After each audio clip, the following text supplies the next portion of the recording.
In every city, there are stories that never made the papers.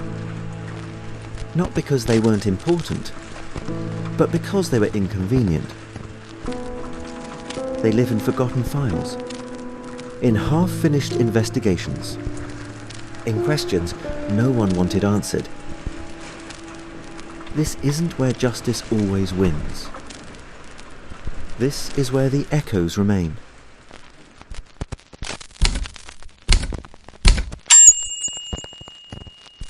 This is Reverberating Noir.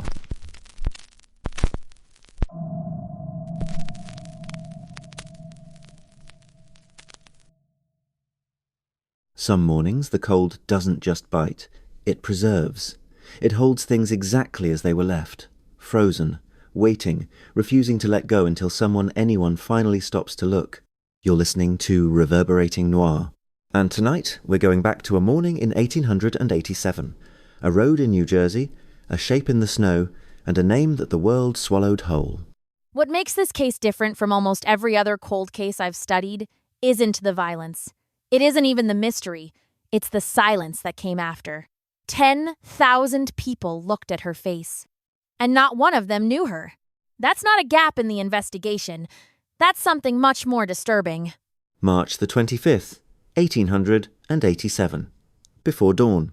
Central Avenue, near Bloodgood's Pond, in what was then the edge of Clark, New Jersey, just over the line from Rahway.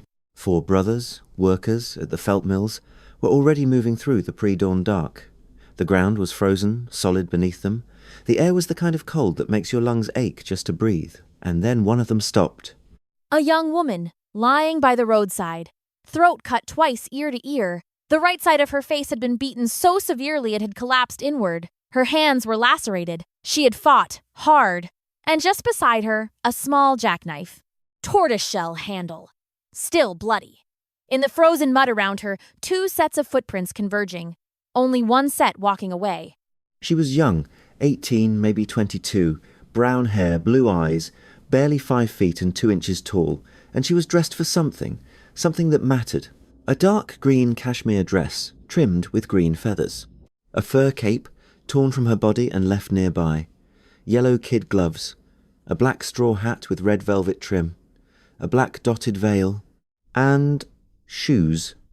The newspapers called them foreign good shoes. That phrase. Foreign good shoes. It tells you everything and nothing at the same time. She was also carrying eggs. 9 of them in a small basket. Only 3 survived intact. And in the Rahway River nearby, police recovered a small black cloth bag, a change of underwear, a newspaper, some old men's suspenders, an umbrella. That combination of items has never been fully explained. It suggests travel, transition, someone between one place and another, someone who hadn't yet arrived anywhere. And nobody knew her. Not a soul. Not the workers at the mill, not the neighbours on Central Avenue, not the police who canvassed every boarding house and shop within miles. She had stepped out of the fog and onto that road, and the fog had apparently swallowed every trace of where she came from. There was one clue, faint, almost ghostly. A handkerchief found on her body bore initials something close to KM. Noorz.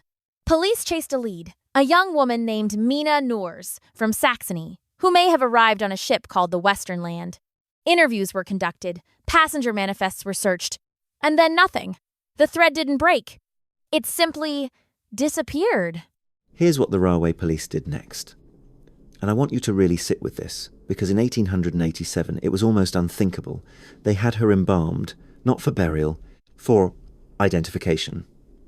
And then they photographed her. Not a sketch, not an artist's rendering. A photograph of her face, of her clothes, of exactly how she was found. And they distributed those photographs to newspapers, to police departments, to consulates overseas. It was one of the first documented uses of forensic photography as a systematic identification tool by American law enforcement. The original prints still exist. Rahway Police Department still holds them. Within days, her face was in newspapers from New York to London, Berlin, Sydney. In 1887, no radio, no telephone networks, no wire services as we know them, her story became what we would now call viral. And the world responded. A reward was offered. Hundreds came forward with leads. 10,000 people filed past her coffin before burial. 10,000, and not one of them could name her. That number is what keeps me up about this case. 10,000 people. In a country where she presumably had at least one person who knew her, a relative, a neighbor, a fellow passenger on that ship, an employer, someone. The silence from that crowd isn't just sad. It's a data point. It tells us something about who she was and where she came from. Someone newly arrived. Someone without a network yet established. Someone who crossed an ocean and hadn't yet had time to become known. She was buried in Rahway Cemetery, slightly apart from the main section. Not out of disrespect, but because Victorian social convention required that a woman's virtue be vouched for by known family before she could be interred alongside the named and the claimed. Without a name, she had no advocate. No one to speak for who she was in life. Her tombstone reads simply, "An unknown woman, found dead, March the 25th, 1887. She was erased twice, first by her killer, then by the system that couldn't hold her. Now, the question the police couldn't answer. The question that still doesn't have an answer. What happened on Central Avenue that morning, and why? Robbery is almost certainly ruled out. Her earrings were still on her. Her brooch, her cashmere dress, her gloves untouched. Whatever drove, this wasn't about her possessions. The violence itself tells a story. 2 cuts to the throat. Blunt force trauma severe enough to collapse her face. Defensive wounds on both hands. This wasn't a quick ambush from behind. This was face-to-face. Close. Personal. The footprints in the mud confirmed it. 2 sets converging. They met. They stood together on that road in the dark. And then something shifted. Her clothing suggests she expected company.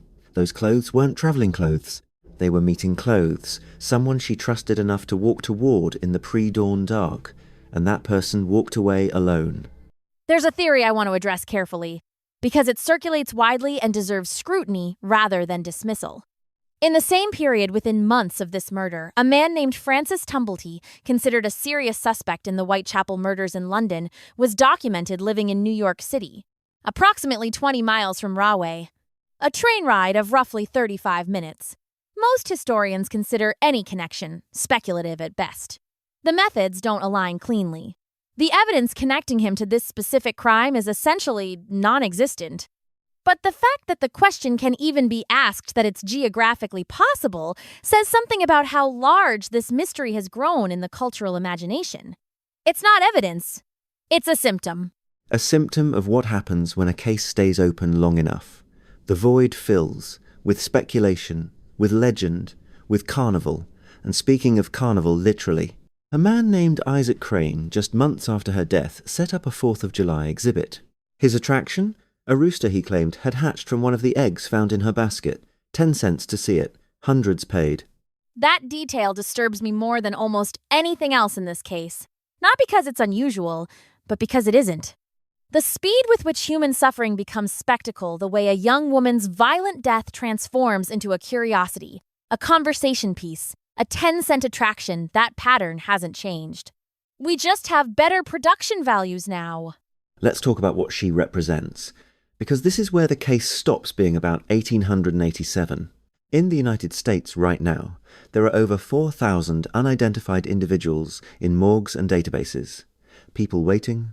The Doe Network, a clearinghouse for unidentified remains, carries her case file.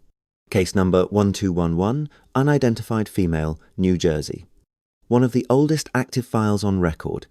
And this is where the story pivots, because the tools that didn't exist in 1887 now do DNA analysis. Genetic genealogy, the technique of using distant relatives in public databases to build family trees backward toward an unknown individual. Isotope analysis of teeth and bone, which can indicate geographic origin with remarkable precision. In the last decade, these methods have given names back to people who had been unidentified for 30, 40, 50 years. There is no technical reason why she couldn't be next. Somewhere, right now, there may be a DNA database holding the key. A distant relative who uploaded a sample for ancestry purposes and has no idea their family tree has a branch that ends on a frozen road in New Jersey. In 1887, with a name nobody wrote down. Online investigators have been working this case for years, scanning digitized ship manifests, debating the handkerchief inscription, cross-referencing passenger lists from the Western land and similar vessels. The case file is public, the photograph exists. The grave is still there, and people still leave things on it. Flowers, smooth stones, handwritten notes, for a woman whose name they don't know. That's the thing about this case that I keep coming back to. The grief is real.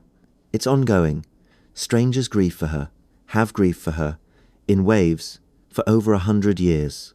London families in 1887 staring at her photograph at breakfast, wondering if that was their Emily. Researchers today losing sleep over a handkerchief inscription. Visitors leaving stones on a grave marked unknown. The love is there. The name just isn't. Here's what most people miss when they encounter this case. They focus on the murder, the knife, the footprints, the suspects, the theories. But the murder, as horrible as it was, took minutes.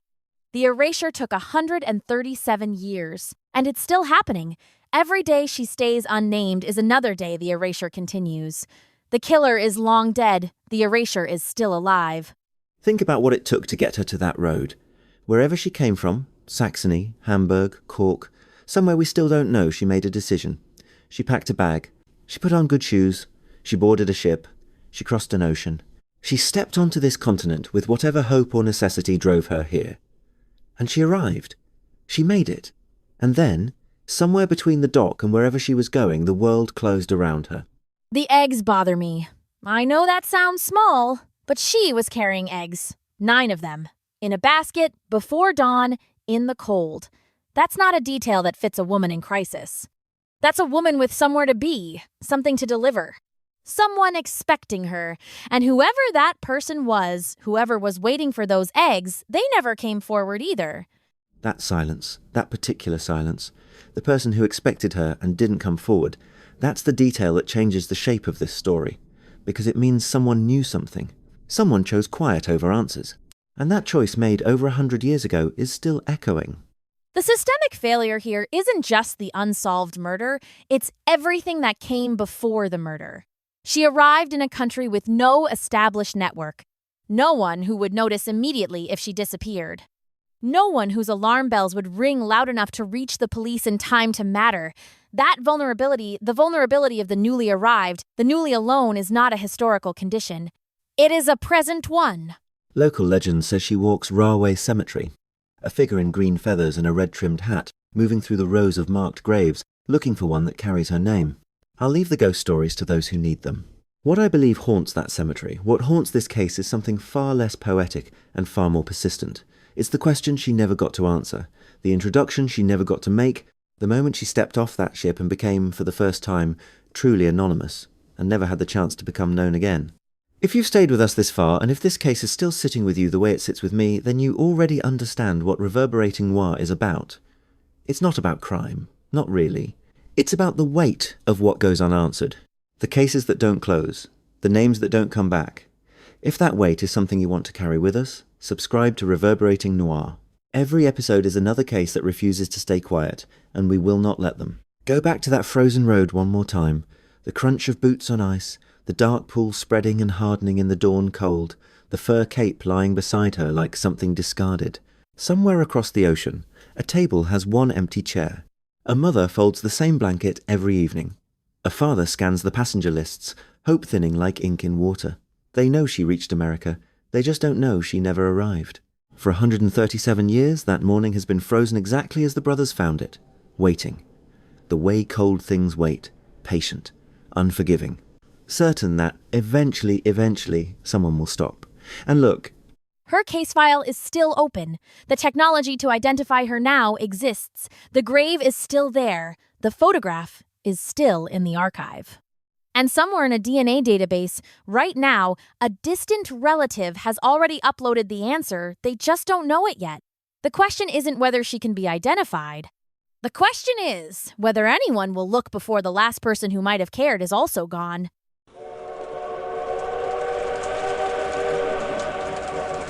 And so the file closes. But the case doesn't.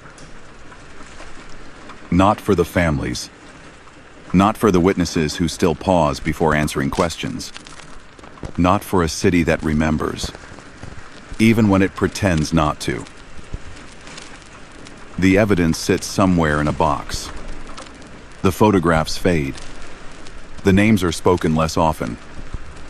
And as long as the questions are still unanswered, the case isn't over. It's just waiting for someone to look again. And here, it keeps reverberating.